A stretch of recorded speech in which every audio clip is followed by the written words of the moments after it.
Eu canto a alegria de ser teu. Jamais caminharei sem tua luz. Teus passos seguirei sem hesitar.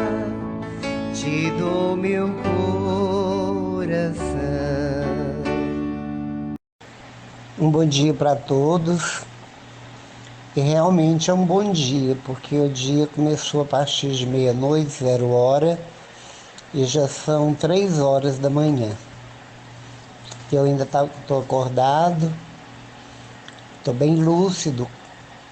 Acabei de esquentar comida para o meu filho e preparei-me para deitar, mas antes de rezar a minha oração do final do dia, que aliás é o começo de um novo dia, eu tenho o compromisso de mandar mensagens para todos aqueles que querem ouvir aquilo que vem de Deus, aquilo que é de Deus, aquilo que apresenta Deus, aquilo que delineia um pouco do que nós conhecemos da pessoa de Deus, da pessoa de Jesus, da pessoa trinitária do Espírito Santo também.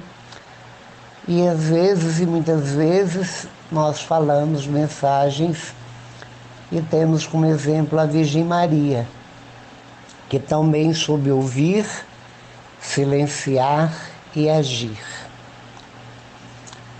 Hoje, quando eu tomei o celular para explanar um pedacinho do Evangelho, algum episódio para dar exemplo para nós, eu me lembrei do leproso agradecido, que está no capítulo 17, no versículo 11 de São Lucas. Muitas passagens bíblicas falam dessa doença terrível que assolou por muitos séculos, talvez milênios. Uma doença degenerativa, incurável na época, e que fazia com que a sensibilidade extinguisse. Era um sintoma, um grande sintoma, o primeiro talvez, ia caindo, a pessoa ia perdendo partes dos membros, dedos, ia perdendo pedaços dos lábios, das orelhas. A cor da pessoa se tornava uma cor escura, estranha. Era uma doença do sangue, que falavam na época. Eu vivi o tempo dos leprosos pedindo esmola pelas ruas, montado a cavalo ou não. De longe eles batiam palma na porta da casa da gente, com um saco nas costas, sobre o ombro, onde uma parte ficava para frente, outra para trás, para dar equilíbrio no peso. Então eles viviam, sobreviviam de esmolas, porque eles não podiam misturar com a sociedade, porque quando eu era criança ainda não tinha vacina, não tinha o remédio que paralisava essa doença tão terrível. E quanto mais avançamos no tempo, para trás, retroagindo no tempo, mais não é preconceito, era um terror. As pessoas ficavam aterrorizadas com a palavra lepra. E todas tinham medo, nem aproximavam. E os próprios leprosos, eles tinham um sinete que eles tocavam quando estavam aproximando de algum lugar de longe, para que as pessoas soubessem que lá estavam um grupinho de leprosos ou um leproso, e dali não aproximavam, ao contrário, saíam correndo para voltar para casa, se esconder, enquanto que eles tinham as aldeinhas deles, os leprosários que nós chamávamos. Bambuí foi um lugar que tinha leprosário, por exemplo, onde muitos leprosos ali morreram, muitos ali ficaram. e eu morava em Campos Altos e me lembro dessas questões. A palavra de Deus, ela é muito atual, ela é atualíssima. E todos os episódios dos quais Jesus era o protagonista, quando ele falava, quando ele curava, as mais diversas enfermidades. Então, no tempo dele, ele abriu um novo tempo, a plenitude do tempo foi aberta a cortina de um novo horizonte com a chegada de Jesus. Um belíssimo cenário, um cenário muito diferenciado do antigo, do Primeiro Testamento. Quando ele abre a cortina, pouco a pouco, ele foi desvelando a beleza do novo, a novidade do novo que era ele. Ele mostrou exatamente o oposto da que era o novo.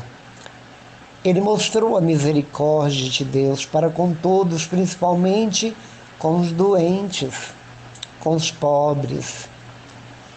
Ele descortinava e as pessoas conseguiram ver uma grande luz, uma luz que emitia uma esperança nova, uma alegria nova. Por isso, Jesus estava sempre rodeado de pessoas de todas as categorias que se acotovelavam para aproximar, para chegar mais perto, para vê-lo de perto, para tocá-lo.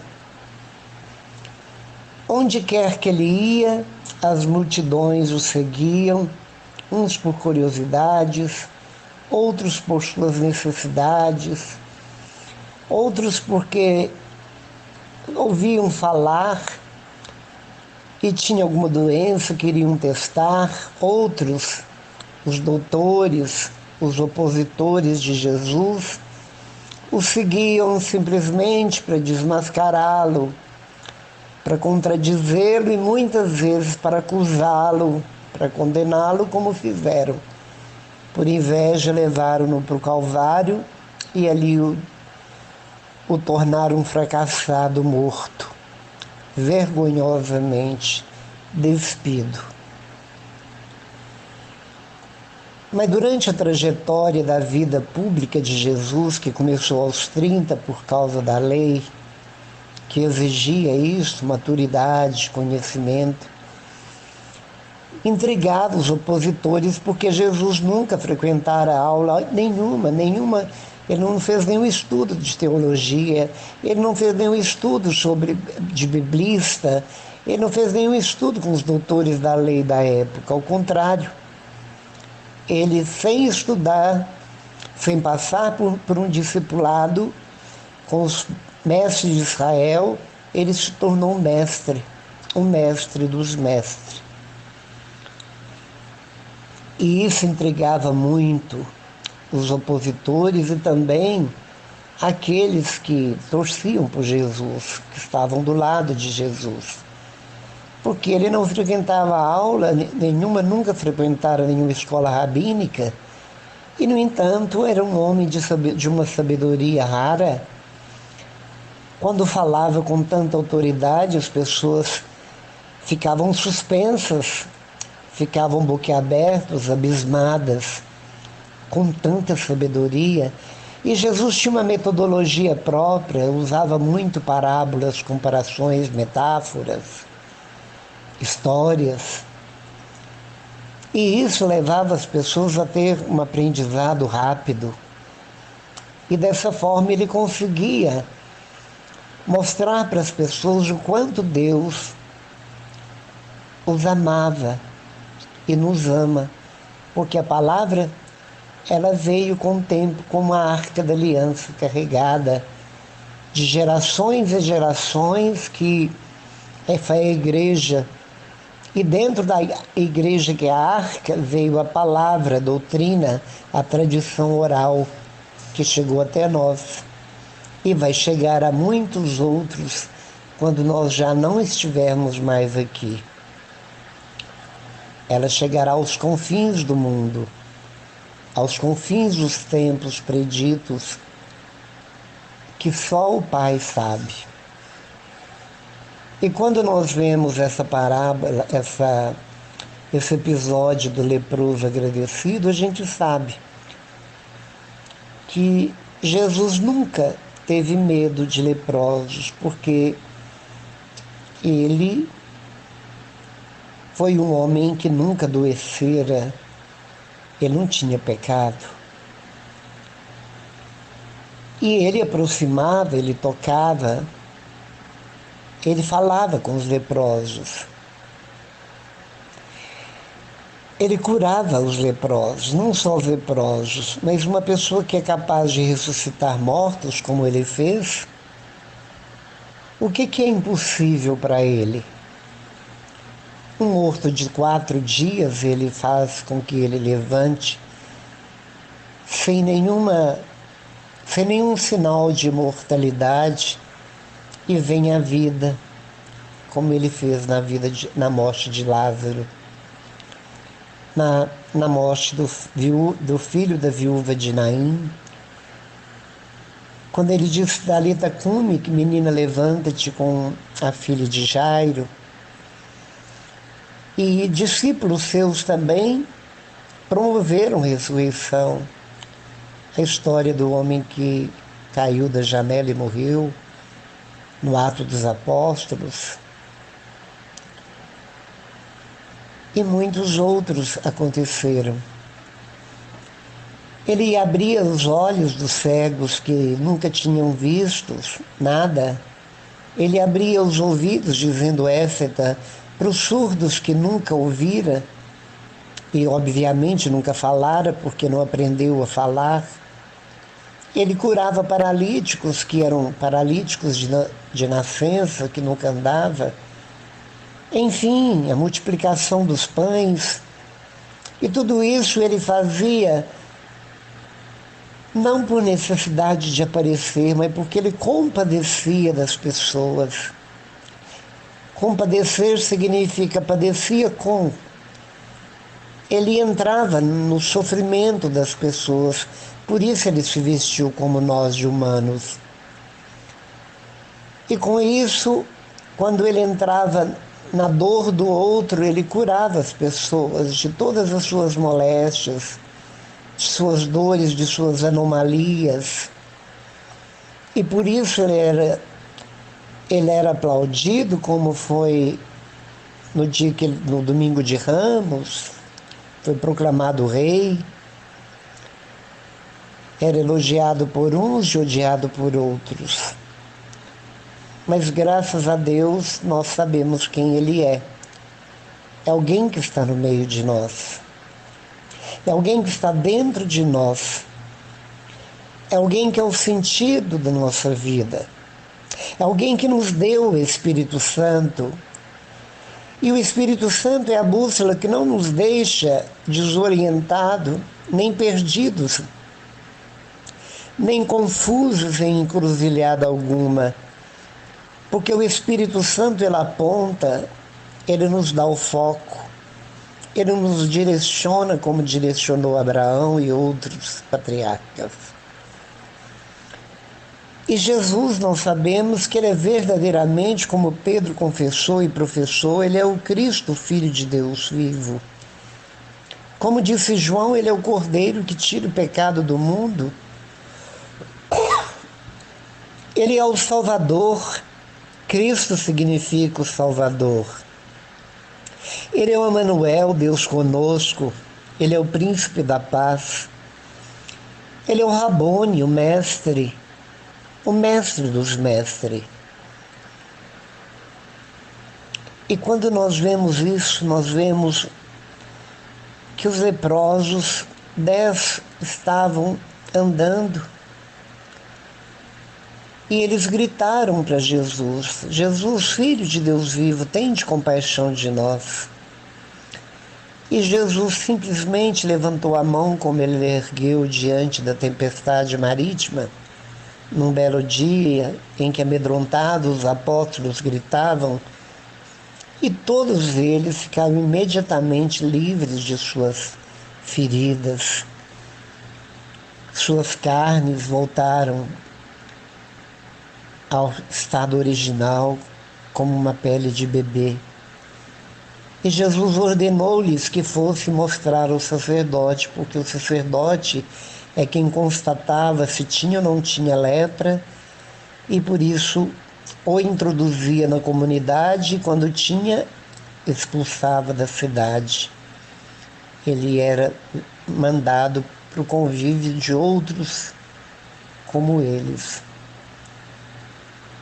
Agora imaginemos que muito mais do que a própria lepra em si, era exatamente esse expulsar-se da comunidade, essa exclusão tão violenta que faziam.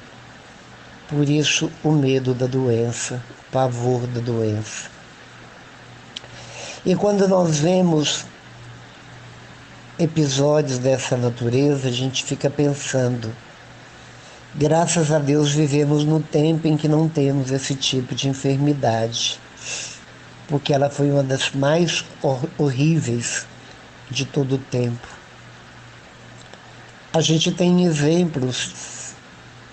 São Damião de Malokai, ele foi para a Ilha Maldita. A Ilha Maldita era onde tinha os leprosos que eram enviados para lá num barco próprio, que era acorrentado num barco com as pessoas saudáveis para ficar bem longe do barco. E lá eles eram soltos naquela ilha deserta e ali ficavam, eles tinham de se virar. E São Damião de Malokai, vendo a tristeza, vendo a solidão deles, o desprezo que eles tinham, ele enfrentou a lepra. E ele levou a alegria, a saúde. Ele ensinou os leprosos a cantar. Ele formou corais belíssimos de vozes que cantavam na emoção junto com aquele santo padre. Ele ensinou os leprosos a cultivar flores. A ilha já não era mais maldita, mas era bendita, porque tinha flores como um belíssimo jardim, que alegrava os olhos de quem visse de longe, e quem morava na ilha cuidava com tanto primor, porque ganharam um sentido na vida. Ele ajudava no que podia os leprosos, sem o mínimo preconceito, sem o mínimo asco ou repúdio, porque era um santo, ele era um homem curado. Ele não tinha medo da morte, muito menos de uma doença. Ele era alguém que carregava Jesus dentro de si. Morreu leproso. Foi elevado aos altares, mas as consequências era como se fosse um martírio por amor aos irmãos. O martírio de ter tido esse ato heróico com amor aos leprosos, que eram seus irmãos, o elevou aos altares da igreja. São Damião de Malokai. Malokai era a Ilha Maldita.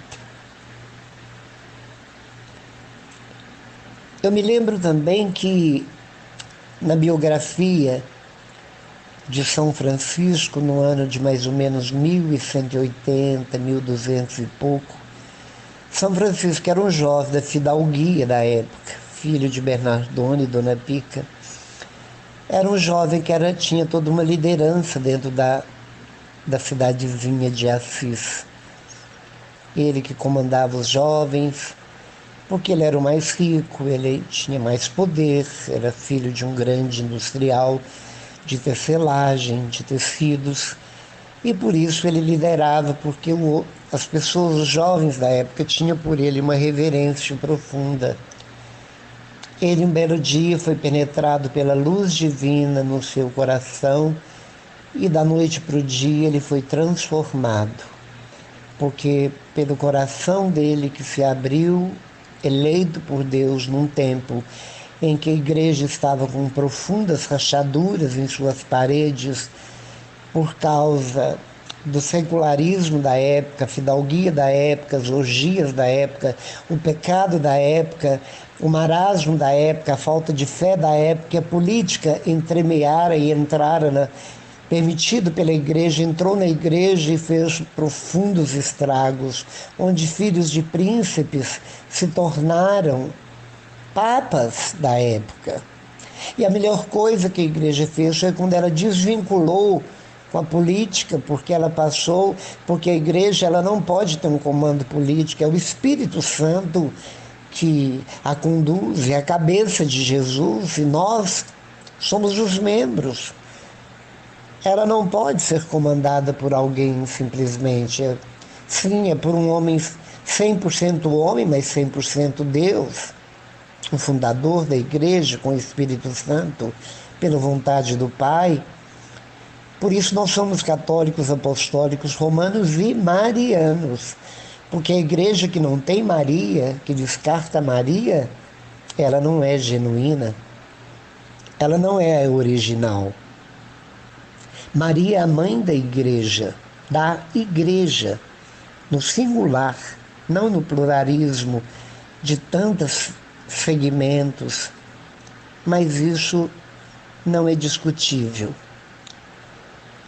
Nós vemos que Francisco tinha pavor dos leprosos da época, porque na época estava muito acentuado essa questão, como em tantos outros séculos.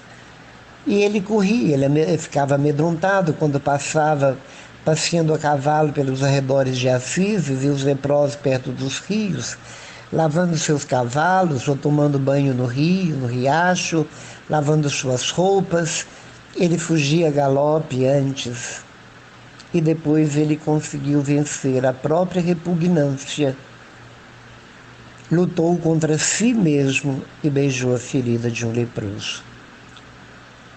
E quando ele beija a ferida do leproso, ele sai cantando, ele sai dançando e pulando de alegria, porque conseguira vencer a própria repugnância, o próprio preconceito. Era um homem que se deixou curar por Deus. Por isso, santo significa curado. E para sermos curados, nós temos que enfrentar nós mesmos. Nós temos que enfrentar o lado mal que temos dentro de nós, as lepras que temos dentro de nós. Nós temos que vencer nós mesmos para sermos curados, porque a verdade nos liberta. E quando nós nos encaramos de frente e nós assumimos nossas lepras, nossos grandes defeitos de caráter ou pequenos, nossos pequeninos pecados de estimação ou grandes pecados ocultos, porque temos vergonha de revelá-los a um sacerdote e vamos dando tempo ao tempo e passando pelo grande perigo de morrer em estado de pecado capital, mortal. Mas quando nós verdadeiramente não queremos perder tempo e vamos logo arrependido com propósito de emenda atrás do sacerdote, se nós não tivermos formos num dia que ele atende, a gente faz e usa todas as estratégias possíveis para conversar, para não ficar sem a Eucaristia, que é o antídoto contra as picadas da serpente, que inocula dentro de nós o mal. Este mal que é o egoísmo, que é o orgulho, que é o preconceito, que é, afinal de contas, tudo aquilo que são defeitos e pecados e que é ruim, que é nocivo, negativo e que mancha, que nos dá nódoa e que pode nos lançar nas trevas eternas, na escuridão eterna, no abismo ou na perdição eterna, onde Deus não existe, onde Deus não está. Quando nós falamos que Jesus cura os leprosos, nós vemos que a igreja é exatamente o hospital da alma.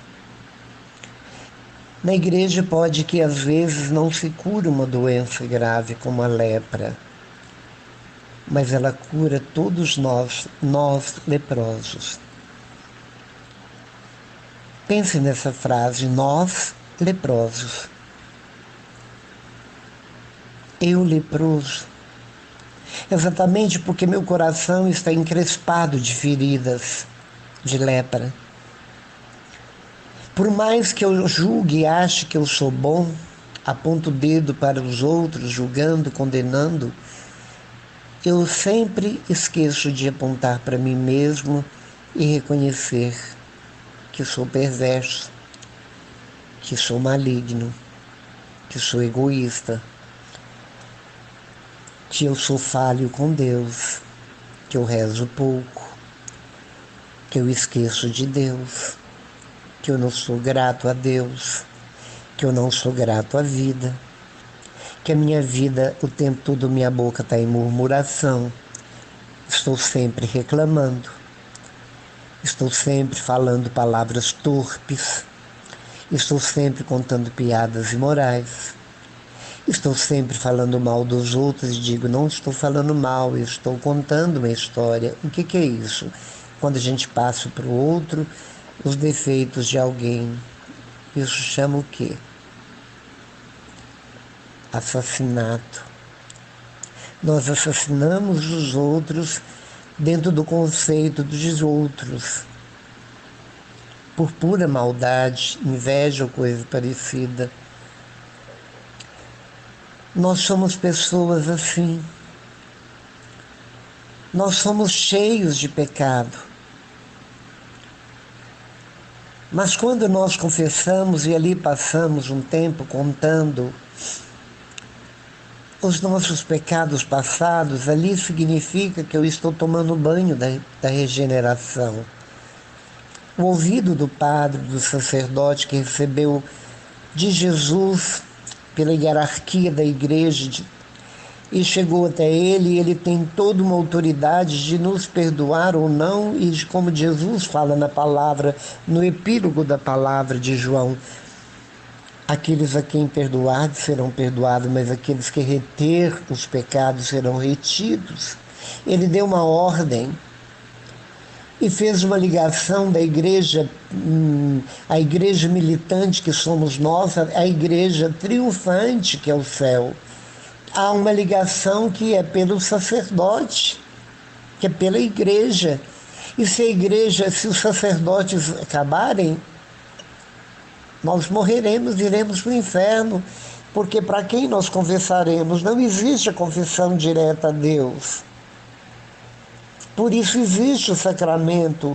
E a primeira atitude que uma pessoa convertida tem é correr aos pés do sacerdote, confessar todos os seus pecados, é ficar livre dos pesos que estão o adoecendo. Quantas pessoas não morrem, que fica agonizante porque ela deve algo a alguém, um pedido de perdão, ou perdão, dar o perdão, ou pedir perdão, e Deus dá a ele chance de que essa pessoa venha até ele, ou por misericórdia, e haja um perdão e a pessoa morre e descansa em paz logo depois. Nós sabemos disso. Sabemos que a mágoa é como um cadáver dentro de nós, que nem enterra e nem sai, fica ali morto, com mau cheiro, porque quando nós estamos inimizados com alguém, nós não ficamos bem. Nós nunca estaremos bem. Eu tiro a pessoa, eu fico indiferente àquela pessoa, mas ela não sai do meu pensamento. Porque quando a gente inimiza com alguém é porque a gente a ama. O ódio é o amor do avesso. O ódio e o amor andam juntos, de mãos dadas.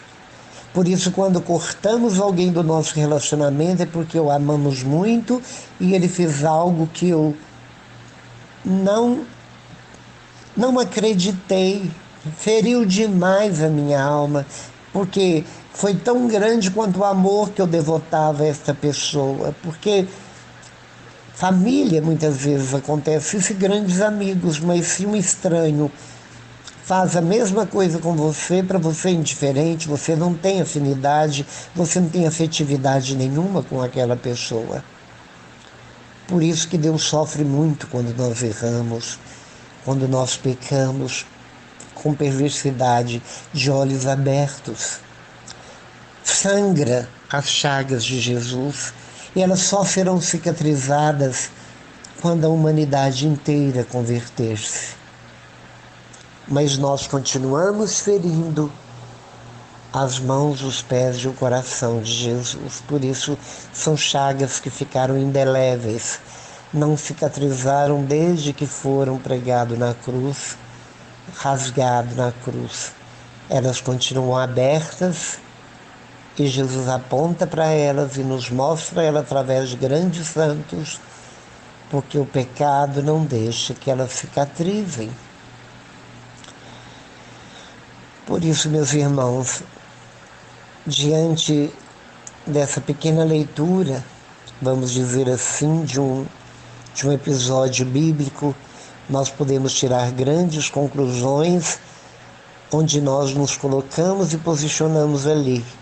Nós entramos na cena, não na pessoa como na pessoa de Jesus, nós entramos na cena como os leprosos, que gritamos o tempo todo piedade e misericórdia, e Jesus sempre está nos curando e nós sempre estamos adoecendo, porque nós sempre voltamos para Sodoma e Gomorra. Nós sempre olhamos para trás para olhar o Egito. E a mulher de Ló, quando olhou para trás, ela virou um estátua de sal. E quando nós tornamos a pecar e a pecar e a pecar e a repetir pecado, nós vamos cristalizando de tal forma que o pecado se torna leve e às vezes ele até deixa de ser pecado para nós, porque nós fazemos com que seja assim. Por isso que hoje quase ninguém sabe o que é pecado e o que não é. Porque a permissividade é o grande pecado do momento, a moda de pecar, tudo aquilo que o mundo está fazendo hoje, generalizado, globalmente fazendo, cometendo as asneiras contra a própria natureza, é um pecado gravíssimo e, no entanto, as pessoas veem não como pecado, mas um ideal a ser respeitado, e ai de quem critica, denigre ou acusa ou condena algo dessa natureza. Nós não, claro que nós como Deus, nós não queremos acusar, nós não devemos acusar ninguém, nem marginalizar ninguém, porque vive numa vida de pecado, seja qual pecado for, mas nós temos que odiar o pecado e não o pecador. E Jesus ama-nos, mas não ama nosso pecado. Porque o pecado é hediondo, porque o pecado deforma, ele aleja como a lepra, ele nos cobre de feridas. Por isso que a comunhão, a confissão, os sacramentos que a igreja oferece, são os antídotos que verdadeiramente vai nos limpando e nos purificando.